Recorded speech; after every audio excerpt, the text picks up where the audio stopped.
Досым, бұл іс істеу өте қиын. Одан да қолдан келетін іспен айналысайық. Ой, бүгін қиын сабақ болады. Мен ол сабаққа дайындалған да жоқпын. Ол сабақты жек көрем. Сабаққа барғым келмей тұр. Немесе актуалды тақырыптың бірі. Я білем, кітап оқыған пайдалы. Мен негізі кітап оқығым келеді, бірақ тым түсінбеймін. Соңында ұйқым келіп кетеді. Маған бәрі қиындық туғызады. Саған таныс сөздер ма? Олай болса, досым, көңіл күйіңді түсірме. Сен үшін кез келген қиын нәрсені қалай оңай істеуге болатынын қарастырайық. Ең алдымен саған сұрақ. Мысалы, сен үшін тамақ жеу қиын ба? Орныңнан тұру, жүру, немесе сөйлесу. Сенің жауабың бұл өте қарапайым және ең оңай істелетін нәрселер дерсің. Я келісем, айтқаның дұрыс. Ал енді сұрақ. Сен туылған кезіңде, әлі нәресте кезіңде саған тамақ жеу, орныңнан тұру, немесе сөйлеу оңай болды ма? Әрине жоқ. Не үшін деп сұрасам, себебі мен кішкентай едім, немесе мен қалай істеу керектігін білмейтін едім дерсің. Міне, әңгіменің бәрі қайда жатыр.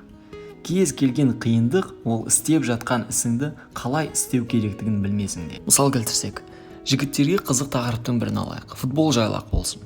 Мысалы, Ахмет футболды керемет ойнайды делік. Ал Ержан керісінше футбол ойнамақ түгіл допты дұрыс тебе алмайды. Оған футбол ойнау өте қиындық туғызады. Ал талқыға салсақ, неге Ахметке оңайға түсуде, ал Ержанға қиын болып жатыр? Қарапайым себептердің бірін алсақ, Ахметтің футболға деген қызығушылығы Ержанға қарағанда әлде қайда көптігінде. Немесе мынандай да себеп болуы мүмкін. Ахметтің еңбегінің көптігінде. Ахмет өзінің көптеген сағаттарын футбол көруге немесе ойнауға арнаған. Ақылға салсақ, бәрі әлде қайда басқаша. Әңгіменің бәрі Ахметтің футболдағы білімінің жоғарылығында және қалай ойнау керектігін білетінде. Мысалы, Ахметтің футболға деген білімі оған футбол ойнағанда допты сезінуіне, допты басқаруына, ақылға салып тактикамен ойнауына көмектесіп отырады. Ахмет қалай ойнау керектігін біледі. Соның арқасында оған футбол ойнау әлде қайда оңайға түседі. Демек, Ержанға қиындық туғызып жатқан нәрсе оның футболдың дұрыс ойнау жолына көңіл бөлместен бас салып, топталып жүгіре бергенде болып тұр. Ал Ахмет болса, керісінше ойнау жолын дұрыс білгеннің арқасында оған бәрі оңайға түсіп отыр және керемет ойын көрсетіп отыр. Түсінікті болу үшін тағы бір мысал алып қарастырып көрейік. Әсел және Арнұр екеуі дос. Екеуі өз келешектерін ойлап ағылшын тілін үйренуге бел буды. Екеуі ағылшын тіл курсына жазылып, тіл оқып бастады. Екеуі күнде сабаққа бірге барып, бірге қайтатын, сабақта да екеуіне бірдей материалдар және бірдей жаттығулар берілетін.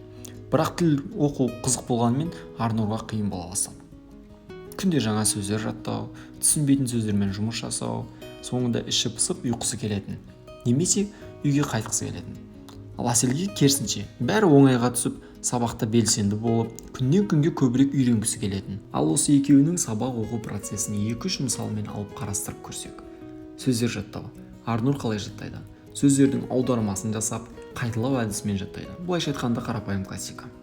Ал Әселші, сөздердің аудармасын жасап, мағынасын және ол сөздің қолдану әдісін түсініп, сол сөзді бір затқа теңестіріп жаттайды. Және бұл қағиданың арқасында сөздер жаттау әлде қайда оңайға түседі және есте тез қалады.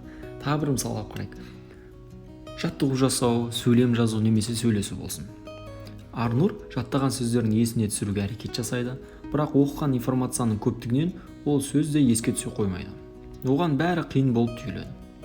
Ал Әсел пайдаланып жатқан тактикасының арқасында оған бәрі оңай болады және мағынасын тез түсініп, кез келген жаттығуды тез орындап шығуына көмектеседі.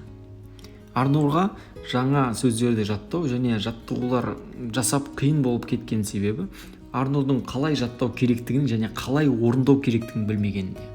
Ал Әсел болса, сөз жаттағанда түрлі тактиканы салып, мағынасымен, қолдану әдісімен қосып жаттайды. Соның арқасында оған жаттығулар жасауда, сөйлеуді қатты қиындық туғызбайды. Демек, істеу қиын деген нәрсе ол істің қалай істеу жолын білместікте. Негізінде барлық нәрсені істеу оңай, тек оның істеу жолын білсең болғаны. Енді кез келген қиындық туғызып жатқан істі оңайлату үшін бас салып істей берместен бірінші кезекте оның дұрыс істеу жолына көбірек көңіл бөлсең және тактика құрсаң, істеп жатқан ісің әлде қайда оңай, әрі өзіңе жақсы көңіл күй сыйлап және өз мақсатыңның жету жолында үлкен үлесін тигізер еді. Егер видео кішкене болса да пайдасын тигізген болса, міндетті түрде лайк басып, каналға жазылуды ұмытпа.